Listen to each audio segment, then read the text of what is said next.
Greetings दोस्तों, आज test है और टेस्ट का जो लिंक है वो नीचे डिस्क्रिप्शन में होगा।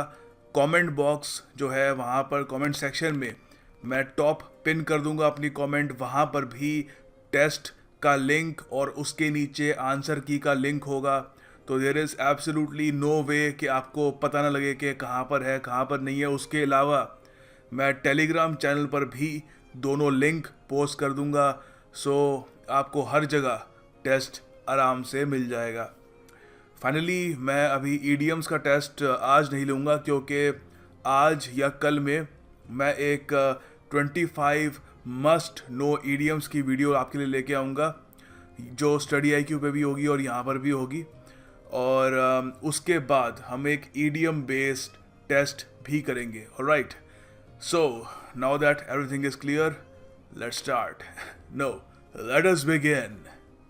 देखिए, सबसे पहले वो ईडीएम डिस्कस करते हैं जो मैंने कल आपसे एमसीक्यू फॉर्म में पूछा था, ठीक है। तो यहाँ पर देखिए, इसका आंसर है became out of control the public the crowd became, वो क्राउड जो है कंट्रोल से बाहर चला गया। ऑलराइट, अब जरा वेंट हेवायर को डिस्कस करते हैं, समझने की कोशिश करते हैं इसको। ऑलराइट, देखिए हेवायर ना एक तरीके की वायर होती थी जो बेलिंग मशीन्स में जिनको यूज़ किया जाता था। हे होती है पतली सी, गोल्डन रंग की एक हे होती है, बहुत ही कमज़ोर सी होती है। आप उसकी फ़ोटो अपनी स्क्रीन पर देख पा रहे होंगे, ठीक है। इसको हे कहते हैं। तो घास सी होती है एक तरीके से। तो क्या हुआ, देखिए कि बाद में 20th सेंचुरी में बहुत ही रिसेंटली इस ईडीएम को बनाया गया था, कोई विक्टोरियन एरा का ईडीएम नहीं है ये। तो क्या हुआ, जो हेयर वायर्स थी उनको बाद में काफ़ी सारी जो फॉल्टी मशीन थी जिनमें कुछ खराबी थी, उनको जुगाड़ू बनाने के लिए, उनको ऐसे ही बस काम चलाने के लिए उन पे उसको यूज़ किया जाने लगा, ताकि वो बस काम चलाने लायक हो जाए। तो होता क्या था, ऐसी मशीन्स आज नहीं तो कल कंट्रोल से बाहर चली जाती थी, ख़राब हो जाती थी, दे यूज़ टू ब्रेक डाउन, ठीक है। तो वहीं से ये जो ईडीएम है वो ये बना, टू गो हे वायर, ठीक है। तो इसका मतलब होता है टू बिहेव और वर्क इन अ क्रेजी और डिसऑर्डरली वे, क्योंकि सीधी सी बात है, फॉल्टी मशीन्स थी, उनको बस काम चलाने के लिए, पैचअप करने के लिए हे वायर से थोड़ा उनको जोड़ लेते थे। तो उसके अलावा आप ये भी कह सकते हो टू गो रॉन्ग, क्या मेल फंक्शन हो जाना किसी चीज़ का, या टू ब्रेक डाउन, ठीक है। तो यार ना हे वायर मतलब कि बिल्कुल ही कुछ टूट जाना। देखो, अगला शब्द है रिपोस्ट। रिपोस्ट यहाँ पे द हिंदू में कैसे यूज कर रहे हैं, for these statements were just oral ripostes which don't bear the force of a judicial order. देखिए, रिपोस्ट क्या होता है, रिपोस्ट का अर्थ होता है, फॉर एग्जाम्पल कोई किसी आदमी को कुछ इंसल्ट करता है, उसका क्रिटिसिज्म करता है, उसको कुछ भी कह देता है जो इतना सुनने में प्रिय नहीं है, तो वो आदमी इमीडिएटली रिप्लाई करता है एक बहुत ही क्लेवर, एक बहुत ही विटी सी तरीके से। तो उसका मतलब क्या हुआ, देखिए उसका मतलब हुआ कि उसने रिपोस्ट किया है, एक जवाबी प्रहार किया है, ऑफ कोर्स फिजिकली नहीं, वर्बली। तो यहाँ पे कह रहा है कि ये सब बस ओरल रिपोस्ट होते हैं, द हिंदू की बात कर रहा हूँ मैं। तो अब हमको थोड़ा बहुत मतलब समझ में आ गया रिपोस्ट का। इससे एक सेंटेंस बना के देखते हैं, so that we can understand how we can actually use it. तो देखिए, मैंने यहाँ पे लिखा है द वाइली, ये याद है, ये वर्ड हमने डिस्कस किया था। पहली बात, ये विली नहीं है, ठीक है, वाइली है, wily. The wily old lawyer gave a quick riposte when his integrity was questioned by the client. तो क्लाइंट ने क्या किया, उसकी इंटेग्रिटी क्वेश्चन करी, मगर जो बूढ़ा वकील था वो क्या था, ही वॉज वाइली। देखो, रिपोस्ट कौन देगा, वाइली आदमी देगा ना। वाइली मतलब क्लेवर, कनिंग, शार्प। उसी के माइंड में इतनी शार्पनेस होगी ना कि उसको कोई कुछ कह दे, इमीडिएटली उसको बिल्कुल ही करारा जवाब उसको दे दे, ठीक है। तो इसका उल्टा क्या होगा, देखो वैसे इसका उल्टा प्रॉपर कोई एंटोनिम कुछ इतना पूछेंगे नहीं आपसे, बट स्टिल अब वैसे तो ये रिप्लाई ही है, चाहे कनिंग हो या जैसा भी हो। तो रिपोस्ट का देखिए एंटोनिम होगा क्वेश्चन करना या रिक्वेस्ट करना, ठीक है। देखिए, अगला यहाँ पर जो वर्ड है वो है बुलवर्क। तो यहाँ पे द हिंदू में इसको कैसे यूज़ कर रहे हैं, देखो बेसिकली ये दोनों जो वर्ड है एक के बाद जो मैंने आपको सिखाए हैं, एक के बाद एक, दोनों पार्थसारथी साहब का एक जो एडिटोरियल आता है द हिंदू में, कभी कभी वहाँ से लिया है। बहुत ही अच्छी इंग्लिश है उनकी, अगर आपको टाइम मिले तो ज़रूर वो एडिटोरियल पढ़िएगा भी, आपको काफ़ी उससे बेनिफिट मिलेगा। तो यहाँ पे कह रहे हैं कि Supreme Court representing a bulwark of freedom and democracy, representing a bulwark of freedom and democracy. देखो बुलवर्क होता है एक डिफेंसिव वॉल, एक तरीके से एक दीवार, मतलब लिटरली एक दीवार नहीं, एक फोर्टिफिकेशन, फोर्टिफिकेशन मतलब एक प्रोटेक्शन टाइप की, फोर्टिफाई करना, ठीक है। ये आपको वर्ड याद है, फोर्टिट्यूड एक वर्च्यू होता है अपने आप में, यूपीएससी में एथिक्स में भी आप पढ़ोगे कभी अगर प्रिपेयर करोगे उसके लिए। तो फोर्टिफिकेशन मतलब एक तरीके से प्रोटेक्शन कह लो, और प्रॉपर प्रोटेक्शन, ठीक है। बैरिकेड भी हो सकता है, बैरिकेड लगाती है पुलिस, बैरिकेड लगाती है, किसके लिए लगाती है, प्रोटेक्शन के लिए लगाती है, बचाव बेसिकली, ठीक है। तो इसका मतलब होता है बुलवर्क, बुलवर्क का ये मतलब होता है, ठीक है। सेंटेंसेस क्या हो सकते हैं, देखिए बहुत बढ़िया बढ़िया दो सेंटेंसेस हैं। The celebrity has hired an attorney to act as his bulwark from police questioning. तो कोई भी अमीर आदमी होता है, सेलिब्रिटी ज़्यादातर अमीर होते हैं, तो कोई भी अमीर आदमी होता है किसी भी लीगल प्रॉब्लम में फंस जाता है तो पहला काम वो क्या करता है, एक अटर्नी हायर करता है। हायर मतलब उसको नौकरी पे ले लेना, ठीक है। आप अगर कहोगे आई हायर्ड अ मेड, मतलब आपने एक वहाँ पे एक मेड को एक आपने नौकरी पे रख लिया। आई हायर्ड अ ट्यूटर, मैंने एक ट्यूटर को नौकरी पे रख लिया, ठीक है, हायर कर लिया उसको। तो the celebrity has hired an attorney to act as his bulwark. तो बेसिकली क्या करेगा, उसके लिए बचाव का काम करेगा फ्रॉम पुलिस क्वेश्चनिंग, ठीक है। एक डिफेंसिव वॉल होगा उसकी, ठीक है। आप ये भी कह सकते हो, if shots are fired at the presidential vehicle the car's bullet proof exterior will act as a bulwark. तो आपने देखा होगा किसी भी देश के कोई प्रेसिडेंट या प्राइम मिनिस्टर हो, उनकी जो गाड़ी होती है बहुत ही ज़्यादा एक्स्ट्रा प्रोटेक्टेड होती है, तो बाहर का जो एक्सटीरियर होता है वही इतना सॉलिड, इतना स्ट्रॉन्ग होता है कि एक किस तरीके का काम करता है, एक डिफेंसिव वॉल का काम करता है, फोर्टिफिकेशन का काम करता है, ताकि जो अंदर जो वीआईपी बैठा है, वीवीआईपी बैठा हुआ है, उसको कोई नुकसान ना हो। तो याद रखिएगा, it's a very important word, bulwark. देखो अगला शब्द है हॉन्टेड। अब किसी ने बचपन में स्कूबी डू देखा हो या ना भी देखा हो, वैसे भी कोई मूवी वगैरह में देख लिया होगा।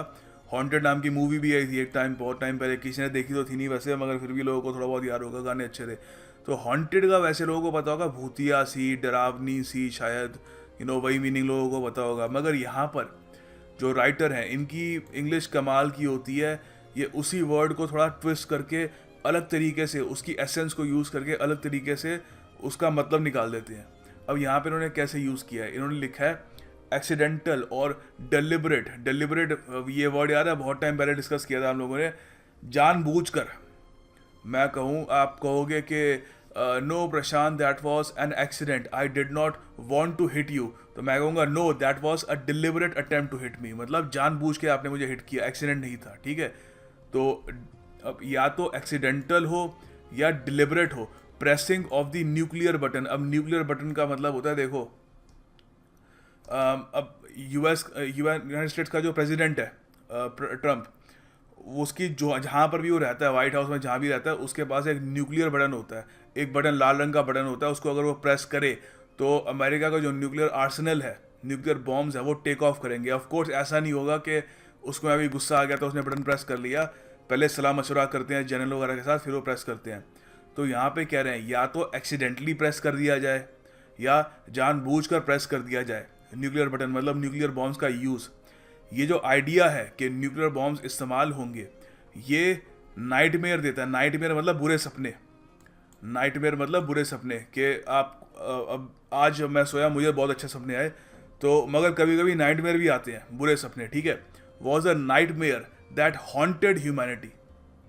तो हॉन्टेड ह्यूमैनिटी मतलब क्या करता रहा ह्यूमैनिटी को, यहाँ पर हम एज ए यूज़ कर रहे हैं, एज ए वर्ब यूज़ कर रहे हैं, ठीक है। हॉन्टेड ह्यूमैनिटी मतलब कि ह्यूमैनिटी को टॉर्चर करता था, ह्यूमैनिटी को ट्रबल करता था, ठीक है। हमारा जो माइंड था वो उससे प्रीऑक्यूपाइड रहता था, हम वरीड रहते थे, अरे यार कभी कोई, अब जरे फॉर एग्जांपल हम इंडिया में रहते हैं, पाकिस्तान के पास न्यूक्लियर वेपन्स हैं, तो चाहे कुछ भी कह लीजिए, चाहे मिलिटरीली हमसे वीक है, मगर it's always in the back of our mind के उनके पास न्यूक्लियर बॉम्ब्स हैं, अगर वो उसको इस्तेमाल कर लेते हैं एक्सीडेंटली या deliberately, it will cause enormous destruction, ठीक है। तो हॉन्टेड का यहाँ पे यही मतलब हो सकता है, टू शो साइंस ऑफ एक एंग्जाइटी या थोड़ा सफरिंग सा, ठीक है। तो यहाँ से इसको इन डेप्थ इसको हमने समझ लिया। सेंटेंस क्या बनाओगे आप इसका, आप कह सकते हो ही had a haunted look on his face. अब यहाँ पे मैं एज एन एडजेक्टिव यूज़ कर रहा हूँ, ठीक है, एज एन एडजेक्टिव। तो हॉन्टेड लुक बहुत बोलते हैं। मान लो कोई भी आपके कमरे में आता है, बिल्कुल रंग उड़ा हुआ है उसका, मतलब पूरा मुंह सफ़ेद है, पूरा भक्का भक्का सा दिख रहा है, तो आप कहोगे ही had a haunted look on his face, मतलब कि बहुत ही वरिड सा लग रहा था, बहुत ही डिस्टर्ब लग रहा था, कोई ऐसी चीज़ उसने देखी है या ऐसी चीज़ कोई सुन ली है जिससे उसकी मतलब काफ़ी हद तक ही इज़ वरिड। तो he had a haunted look on his face when the army general started discussing the option of using a nuclear bomb. तो जब आर्मी जनरल ने बात की कि न्यूक्लियर बॉम्ब भी हमें इस्तेमाल करना होगा, तो he had a haunted look on his face, डर गया वो। इसका एंटोनिम क्या होगा? Of course normal, care free, काम, कुछ नहीं होता, नो प्रॉब्लम। यहाँ पे प्लेसेड भी डाल सकते हो, सरीन भी डाल सकते हो, depends on the question and the option, ठीक है। सो एंटोनिम्स में नियरेस्ट एंटोनिम भी पूछते हैं, तो उसमें इसलिए मैं आपको मतलब इतना अच्छे समझाता हूँ कि कल को ऑप्शन में कुछ भी आ जाए, आपको इतने सारे वर्ड्स याद रखने की ज़रूरत नहीं है। आप सेंटेंसेस बना के उसकी एसेंस समझ कर ही जो उसका एंटोनिम है उसको आप आराम से चूज कर सकते हो, ठीक है। देखो अगला शब्द है यहाँ पर फ्यूटिलिटी। फ्यूटिलिटी फ्यूटाइल से लिया, फ्यूटाइल को भी डिस्कस करेंगे अभी। फ्यूटिलिटी का देखो अर्थ होता है कोई चीज़ फ्रूटलेस हो, पॉइंटलेस हो, व्यर्थ हो, ठीक है, फ्यूटिलिटी। अभी इसका सेंटेंस बताऊंगा अभी आपको। ये शब्द आता है फ्यूटाइल से, ऑफ कोर्स। फ्यूटाइल मतलब पॉइंटलेस, यूजलेस, व्यर्थ, मतलब इनफेक्चुअल, ठीक है, something that has no effect, कोई उसका काम ना हो, बस आप ऐसे ही कर रहे हो। अब इसके दो सेंटेंस बनाए हैं यहाँ पे, फ्यूटिलिटी भी यूज़ किया है और फ्यूटाइल भी यूज़ किया है। The poem focuses on the horrors and futility of war. तो पोएम किस पे फोकस करती है? जो हॉरर्स, एक डरावनापन होता है वॉर का, और फ्यूटिलिटी, क्योंकि वॉर एंड में होती क्या, पॉइंटलेस होती है, ह्यूमैनिटी का लॉस होता है, घूम फिर के कुछ मिलता है नहीं, ठीक है। आप ये भी कह सकते हो the greedy businessman's futile efforts. तो एफर्ट्स क्या थे? पॉइंटलेस एफर्ट्स थे। अब एफर्ट्स किस लिए थे? ताकि वो टैक्स बचा सके।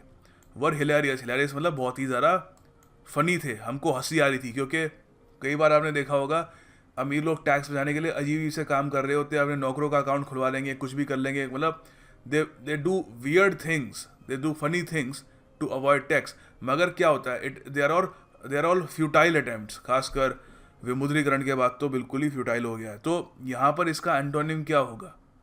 यूजफुल, फ्रूटफुल, ठीक है, जो काम आए, जो वर्थ हो, ठीक है। देखो अगला वर्ड है फर्मेंट। यहाँ पे द हिंदू में कैसे यूज कर रहे हैं? In the midst of this ferment a debate has begun in India about the review of its no first use doctrine. अच्छा, तो बेसिकली एक आर्टिकल है बहुत ही बढ़िया न्यूक्लियर आर्सेनल के बारे में। तो यहाँ कह रहे हैं कि इन द मिड्स मतलब बीचों बीच, इस फर्मेंट के बीचों बीच। अब फर्मेंट देखो, एक तो इसका जो केमिकल प्रोसेस होता है फर्मेंटेशन, वहाँ से हमने ये वर्ड लिया है। मगर अगर हम फर्मेंट को नाउन के रूप में इसको यूज़ करें तो इसका मतलब ये भी होता है एक तरीके से कुछ हलचल सी, कुछ क्लैमर, कुछ फ्यूरोर, कुछ फ्रेंजी, कुछ टिमुल्ट। टिमुल्ट से आप समझ जाएंगे, टिमुल्ट हम काफ़ी बार वर्ड डिस्कस कर चुके हैं। इसका जो सिनोनिम केओस भी हो सकता है, ठीक है। तो फर्मेंट का मतलब भी केओस हो सकता है। तो मतलब इस जो हलचल सी मच गई है, इसके बीच में इंडिया को अपनी नो फर्स्ट यूज जो डॉक्ट्रिन है कि हम कभी भी न्यूक्लियर वेपन्स पहले इस्तेमाल नहीं करेंगे, उसके बारे में फिर से सोचना होगा। तो यहाँ पर और भी इसके वर्ड होते हैं, bustle, hub, stir, first, stew, ruckus, clamour, ठीक है। All these are the synonyms of ferment, अगर हम इसको हम नाउन के रूप में यूज़ कर रहे हैं। बाकी नाउन के रूप में ही आएगा, क्योंकि फर्मेंटेशन ऐसे केमिकल प्रोसेस तो पूछेंगे नहीं आपके एग्जाम में, तो these words are way more important, ठीक है। तो यहाँ पर सेंटेंस क्या होगा इसका? सेंटिमेंट क्यों लिख दिया यार? सेंटेंस होगा यहाँ पे, कौन बनाता है? ये सब मैं बनाता हूँ। अच्छा, तो देखो यहाँ पे बहुत बढ़िया सेंटेंस है। It was a time of excitement and cultural या political ferment.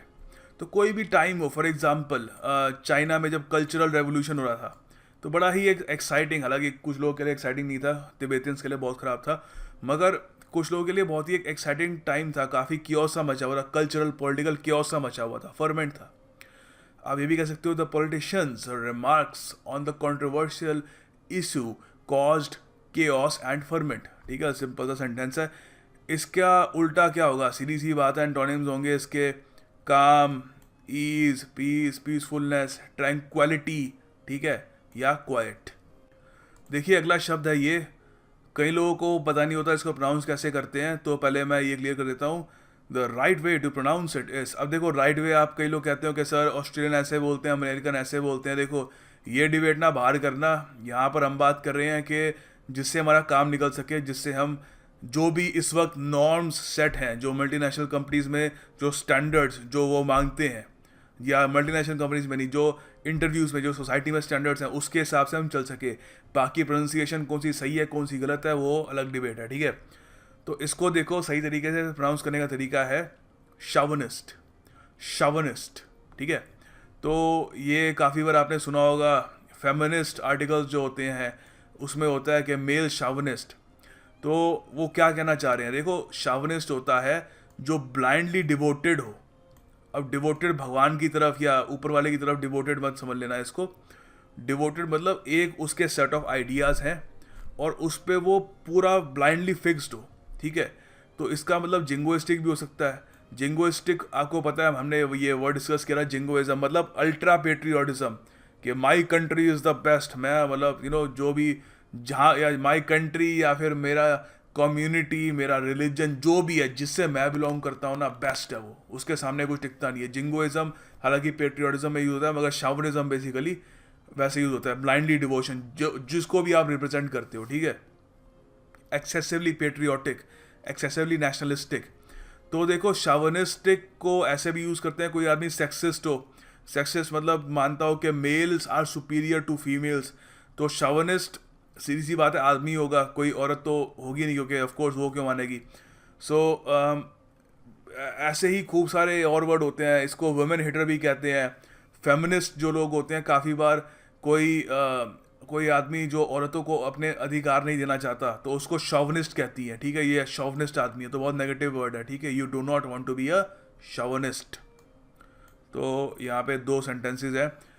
A chauvinist is incapable of realising his fault, सीधी सी बात है, उसकी गलती है उसको कभी पता नहीं लगेगा, क्योंकि वो एक शावनिस्ट है, ब्लाइंडली डिवोटेड है अपने आइडियाज़ के प्रति।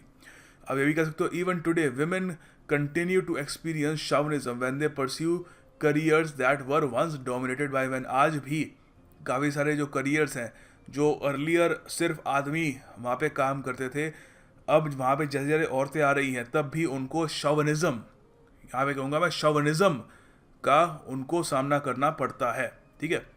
तो इसका जो एंटोनिम सिंपल होंगे, open minded, broad minded, liberal, ठीक है। आगे देखो एक एंटोनिम है, ठीक है। वैसे ही आप लोगों के लिए काफ़ी सारे एमसीक्यू वेट कर रहे हैं, तो इसको मैं ही सॉल्व कर दूंगा। फैटर, फैटर का देखो अर्थ क्या है। फैटर का देखो अर्थ नहीं, सॉरी, एंटोनिम क्या है, अर्थ तो अभी बताऊंगा आपको। इसका उल्टा क्या होगा फैटर का? देखिए इसका उल्टा होगा किसी को लिबरेट करना, आज़ाद करना, ठीक है। अब ज़रा फैटर एज ए वर्ड जो है इसको डिस्कस कर लेते हैं। ये एमसीक्यू काफ़ी इंपॉर्टेंट है, एसएससी में आ रखा है, ठीक है। तो वैसे भी याद रखना है इसको। देखो फैटर एज ए नाउन, इसका अर्थ होता है कोई रोक, कोई एक, फैटर कहते हैं चेन हो जिससे कोई कैदी को रोका जाए। शैकल्स, शैकल्स हमने वर्ड एक बार डिस्कस किया था, ठीक है। शैकल्स होती हैं जो आपको रिस्ट पे जो बांधी जाती है, ठीक है। हैंडकफ्स भी कह सकते हो, chains, bonds, all these are the synonyms of fetter, ठीक है। तो यहाँ पे बहुत ही बढ़िया क्वालिटी का सेंटेंस है, really good sentence. Your fear is the fetter preventing you from going after your dream। तो जो आपका डर है वो क्या है? एक तरीके से चेन्स है, एक रोक है जो आपको प्रिवेंट कर रहा है कि आप अपने सपनों के पीछे भागो, ठीक है। तो इसका एंटोनिम क्या होगा? लिबरेशन, ठीक है। To liberate, to free, unbound करना किसी को, ठीक है। बाउंड का उल्टा अनबाउंड करना किसी। फाइनली देखिए ईडियम के दीवानों के लिए एक ईडियम भी मैंने यहाँ पे इंक्लूड किया है। सो विली नीली, बहुत ही इंटरेस्टिंग एक इडियम है। देखिए बहुत इसका बढ़िया मीनिंग है, आप इस पर सेंटेंस भी बना सकते हैं अगर आप चाहें तो। उल्टा मैं आपको इनकरेज करूंगा कि सेंटेंस इस पर ज़रूर बनाइएगा। विली नीली का अर्थ होता है कि वेदर यू लाइक इट और नॉट, आपको करना ही होगा, ठीक है, नेसेसरी है, it is a necessity, so you have to do it whether you like it और नॉट। तो यहाँ पर दो सेंटेंसेस है विली निली के, you can say willy nilly she has to agree to the views of her husband all the time, अगर वो weather वो चाहे या ना चाहे उसको एग्री करना होगा अपने हस्बैंड के व्यूज़ से। उसके अलावा आप ये भी कह सकते हो willy nilly I have to study mathematics, अगर आप किसी भी कंपैरेटिव एग्जामिनेशन की तैयारी कर रहे हैं, so you have to study mathematics, it's important willy nilly whether you like it और नॉट। फाइनली आपको सेंटेंस बनाना है रिपोस्ट पे और विली निली पे, या विली निली पे ही बना लीजिएगा, इट विल बेनिफिट यू, ठीक है। और उसके अलावा टेस्ट ज़रूर अटेम्प्ट करिएगा, it will benefit you a lot and good luck to all of you, my best wishes to all of you. आप लोग बहुत ही बढ़िया काम कर रहे हैं, बहुत बढ़िया सेंटेंसेस बना रहे हैं, एक दूसरे को सपोर्ट कर रहे हैं, और मैं देख रहा हूँ कि कुछ लोगों के सेंटेंसेस में भी इम्प्रूवमेंट आ रही है। मैं आपके लिए और वीडियोस इनोवेटिव तरीके से लाता रहूँगा ताकि आपका जो रास्ता है वो और ज़रा आसान हो सके। Thank you for watching, I will see you tomorrow.